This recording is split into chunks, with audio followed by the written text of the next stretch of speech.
আসসালামু আলাইকুম viewers, welcome from papa and Mabrur. সবাই কেমন আছেন? আশা করি সবাই আল্লাহর রহমতে অনেক ভালো আছেন। সো আজ যে টপিকটা নিয়ে কথা বলতে এসেছি সেটা হচ্ছে গত রাতে পাকিস্তান বনাম ইউএসএ যে হিস্টোরিক্যাল ম্যাচটা হয়েছে, ওই ম্যাচটা নিয়ে কথা বলতে এসেছি। সো ওই ম্যাচ নিয়ে ভাবলাম যে কিছু একটু বলা দরকার, ভেতরে কিছু কথা উসকুস উসকুস করছে, তাই ভাবলাম আমি আমার অডিয়েন্সের সাথে কথাগুলো একটু শেয়ার করি। তো যেটা হয়েছে সেটা হচ্ছে যে পাকিস্তান ইউএসএ কে কতটা লাইটলি নিয়েছে নাকি অন্য কোনো কিছু ছিল আসলে আমি জানি না। দেখেন, কিছু সাসপিশিয়াস ব্যাপার বলি কালকের ম্যাচের। পাকিস্তান ব্যাট করতে নামলো। ডালাসকে আমরা জানি যে ইউএস এর মধ্যে সব থেকে রান পোষোবা গ্রাউন্ড। এছাড়া ফ্লোরিডাতে তো ভালো রান হয়, তা ফ্লোরিডার প্রসঙ্গে পরে কোনো ভিডিওতে বলবো। তো টস জিতেছিল ইউএসএ। ইউএসএ টস জিতে প্রথম ফিল্ডিং এর সিদ্ধান্ত নেয়, কজ এই গ্রাউন্ডে চেস ভালো হয়। তো যাই হোক, পাকিস্তান ব্যাটিংয়ে গেল। 6 ওভারে পাকিস্তানের পাওয়ার প্লে রান ছিল প্রবাবলি 29 কি 30 এরকম ছিল। তো হাউ কুড ইট পসিবল? এই 6 ওভারের মধ্যে একটা বাউন্ডারি হয়নি, মানে একটা চার হয়নি, দুটো ছয় হয়েছে। তাও কিরকম, প্রথম ওভারেই 3 নম্বর বলে রিজওয়ান একটা ছয় মারলেন লেগ সাইডে স্লগ হিট করে, স্লগ সুইপ করে ছয়। আবার ফখর জামান এসেই প্রথম বল একটা ছয় মারলেন। এরপরে কেউ আর কোনো বলও বোঝে না, কোনো বল একটা যে বাউন্ডারির জন্য যে ড্রাইভ করতে হয়, যে টাইমিংয়ে খেলতে হয়, এরকম কোনো ইন্টেনশন কোনো ব্যাটারদের মধ্যে ছিল না। তো আমার মনে হয় পাকিস্তান প্রথম 6 ওভারের ওখানটাতেই হেরে বসে আছে। এরপর মধ্যে 10 নম্বর ওভার থেকে শুরু করে 13 নম্বর ওভার পর্যন্ত, প্রবাবলি 13 আর 12 নম্বর ওভার পর্যন্ত বেশ ভালো মারা মেরেছে। একটা সময় এমন ব্যাপার ছিল যে মধ্যে 3 ওভার রান এসছে 47, এরপরে আবার পাকিস্তান স্লো খেলেছে পুরোটা ইনিংস, 20 ওভার পর্যন্ত স্লো খেলেছে। যেখানে ইফতেখার আহমেদের প্রতি একটা আস্থা ছিল, ফুল টাচ বলে, লেগ স্ট্যাম্পের উপর ফুল টাচ বল, সেখানে বল অ্যান্ড ব্যাটের মধ্যে অনেক গ্যাপ। নেত্রাভালকারের বল মানে এত গতি না যে বল মানে ব্যাট প্লেস করার আগে বল চলে আসে, এমন না। ফুল টাচ বলে তো আপনি পিচের দোষ দিতে পারেন না। ইফতেখার আহমেদ ওরকম ভাবে আউট হয়েছে। আজম খান আসলে জানি না যে কি কি জন্য দলে খেলছে, কি জন্য তাকে দলে রাখা হয়েছে।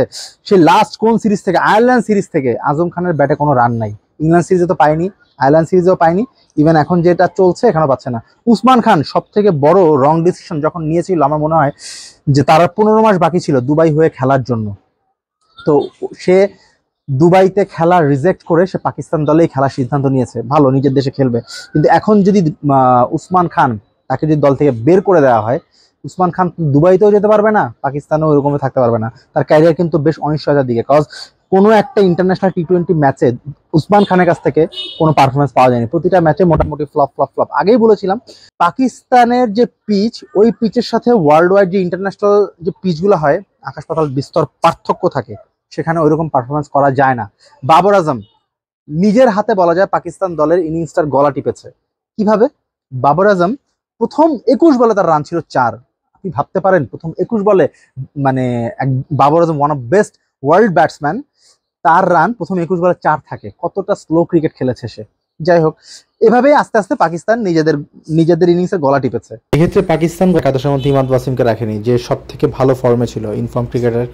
পিএসএল এ ভালো ফর্মে ছিল, পিএসএল ফাইনাল জিতিয়েছে, এরপর আয়ারল্যান্ডের সিরিজে ভালো খেলেছে, দেন ইংল্যান্ড সিরিজেও বলা যায় দুর্দান্ত খেলেছে। তারপরেও পাকিস্তান তাকে কেন, মানে কি জন্য তাকে সিলেক্ট করেনি, এটাও একটা ভাবনার বিষয়। যে ক্ষেত্রে আপনার ইউএসের ইনফর্ম যে ব্যাটার, তারা বেশিরভাগই ডানহাতি ব্যাটার ছিল। সো ডানহাতি ব্যাটার আগে বাঁহাতি ইমাদ ওয়াসিম অনেক ইফেক্টিভ হতো।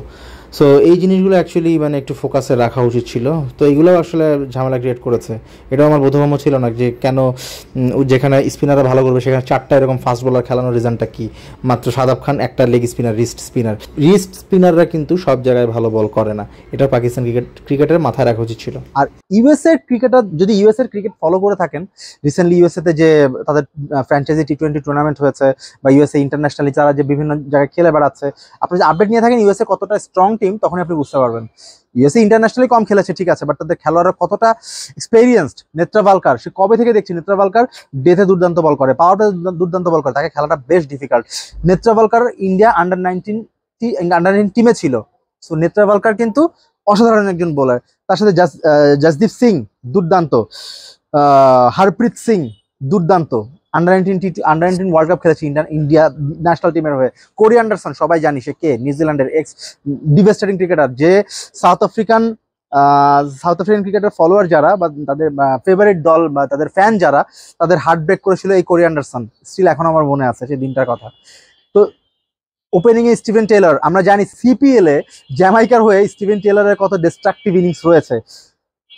এরপর তার সাথে মোনাক প্যাটেল দারুণ খেলে, এছাড়াও ডাগ আউটে আরো কয়েকটা ব্যাটার রয়েছে। তো এরকম একটা টিম যারা কিন্তু ওয়ার্ল্ড ক্রিকেটে ফ্র্যাঞ্চাইজি লিগে বা ইন্টারন্যাশনালেও দেখা যায় ছোট ছোট দলে অ্যাসোসিয়েটেড যে কান্ট্রিগুলো রয়েছে সেখানে কিন্তু তাদের এগেন্সে ইউএস এর পারফরমেন্স বরাবরই ভালো।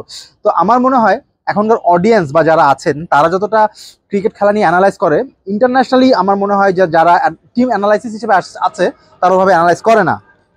159 ডেফিনেটলি ডালাসে আসলে আদর্শ স্কোর ছিল না যে 159 ইউএস এর এগেনস্টে দেওয়া, যেখানে তারা রিসেন্টলি কানাডার বোলিং লাইন আপ ভালো, কানাডার এগেনস্টে 193 চেস করেছে। সো আমি তখনই শঙ্কিত ছিলাম যে পাকিস্তান প্রবলেম ম্যাচটা হারতে যাচ্ছে। তারপরেও শেষ মুহূর্তে মোহাম্মদ আমির বা হারিস রৌফ বা শাহিন শাফরিদি বা নাসিম শাহ তারা মোটামুটি কাভার করে ফেলেছিলেন, কিন্তু শেষ রক্ষার হয়নি। কিন্তু এখানে কিন্তু কিছু কথা আছে। আপনারা কালকের ম্যাচে শাহিন শাফরিদির 2টা 6 দেখেছেন, আপনারা ভাবতে পারেন শাহিন শাফরিদির জন্য 159 হয়েছে, কিন্তু এটা ভাবলেও ভুল হবে না, শাহিন শাফরিদির জন্য রানটা 160 ক্রস করেনি, কজ তার রানিং বিটুইন দ্য উইকেটে তার কিছু স্লোয়েস্ট ব্যাপার ছিল। এছাড়া শাহিন শাফরিদিকে আমরা দেখলাম বেশ বল ডট খেলতে। তো এই ব্যাপারগুলো কিন্তু ভুগিয়েছে পাকিস্তানের ব্যাটিংটাকে। তো পাকিস্তান যদি এভাবে অলওয়েজ যদি ভাবে যে আমরা আনপ্রেডিক্টেবল টিম, আমরা প্রথম ম্যাচ হারবো, গত টি-20 ওয়ার্ল্ড কাপে জিম্বাবুয়ের সাথে হারার পরে তারা ফাইনালে খেলেছিল, এবার যদি ভাবে, প্রতিবার কিন্তু একই জিনিস হয় না। পাকিস্তান অনেক ঝামেলা ছিল গতকালকে ম্যাচে, যারা দেখেছে তারা স্ট্রংলি বুঝতে পারবে। এছাড়া বাবর আজমের ফিল্ড সেট আপটাও দুর্দান্ত লেভেলে বাজে ছিল গতকাল। এক্সট্রা দেওয়া, ও মাই গুডনেস, সুপার ওভারে এক্সট্রা যেভাবে মোহাম্মদ আমির দিয়েছে, কনসিড করেছে, প্রশ্ন কিন্তু অনেক চলে আসে। বেশি কথা বলতে চাই না, কথা বললে ভিডিও অনেক বড় হবে। এত পাকিস্তান কিনা এত কিছু মানে বলারও আমার ইচ্ছা নাই, তা ভাবলাম কিছু কিছু কথা আমার ভেতরে ঘুরছে আপনাদের সাথে শেয়ার করি। সব ভালো থাকেন, সুস্থ থাকেন, আল্লাহ হাফেজ।